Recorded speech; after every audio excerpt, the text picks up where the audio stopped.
नमस्कार। ओम श्री गणेशाय नमः।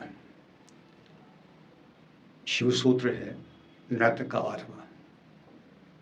यानी ज़िंदगी, मनुष्य की ज़िंदगी एक बहुत बड़ा नृत्य है, एक बहुत बड़ा ड्रामा है।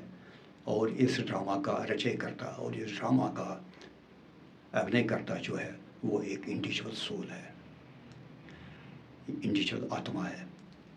अब सवाल ये उठता है कि आत्माएं कितनी प्रकार की हैं। तो यहाँ बताना चाहता हूँ कि आत्माएं 3 प्रकार की हैं। एक है इंटरनल सोल यानी अंतरात्मा। जाने अनजाने जब हम कभी बात करते हैं तो हम ये कहते हुए सुनाई देते हैं कि मेरी अंतरात्मा कहती है। यानी हम खुद ही कहते हैं कि आत्मा और अंतरात्मा है। अंतरात्मा इंटरनल सोल। इंटरनल सोल मन, बुद्धि और अहंकार से जुड़ी है। इंटरनल सोल ही हमारे जो इंटरनल ऑर्गन्स हैं उनको चलाती है। इंटरनल ऑर्गन्स पर हमारा कोई भी नियंत्रण नहीं है, वो दिन रात 24 घंटे चलते रहते हैं। ये इंटरनल ऑर्गन आत्मा की अंतरात्मा की सुपंदा शक्ति की वजह से चलते हैं। अंतरात्मा सुपंदा शक्ति उत्पन्न करता है, उस शक्ति से ये इंटरनल ऑर्गन चलती हैं। और जब तक अंतरात्मा इंटरनल सोल शरीर में रहती है, आदमी का जीवन सुचारू रूप से चलता रहता है।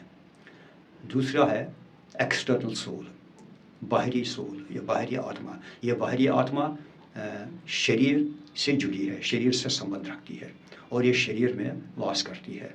उठना, बैठना, दौड़ना, कूदना, रोना, बोलना, ये सब कुछ जो है ये बाहरी एक्सटर्नल आत्मा की वजह से मुमकिन हो सकता है।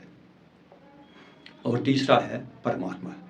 परमात्मा एक बहुत बड़े रंगमंच जो सृष्टि का है उसका रचयकर्ता है और उसके प्लेयर हैं और सुचारू रूप से उसको चलाते हैं।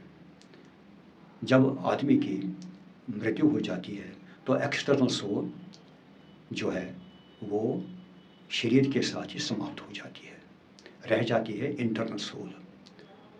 और हमारा लक्ष्य यही होता है कि साधना के ज़रिए, पूजा पाठ के ज़रिए हमारा विलय हो जाए परमात्मा के साथ। और अगर बहुत गहराई से देखें तो इंटरनल सोल ही इन डिस्गाइज जो है वो परमात्मा होता है। आज के वीडियो में बस इतना ही। नमस्कार।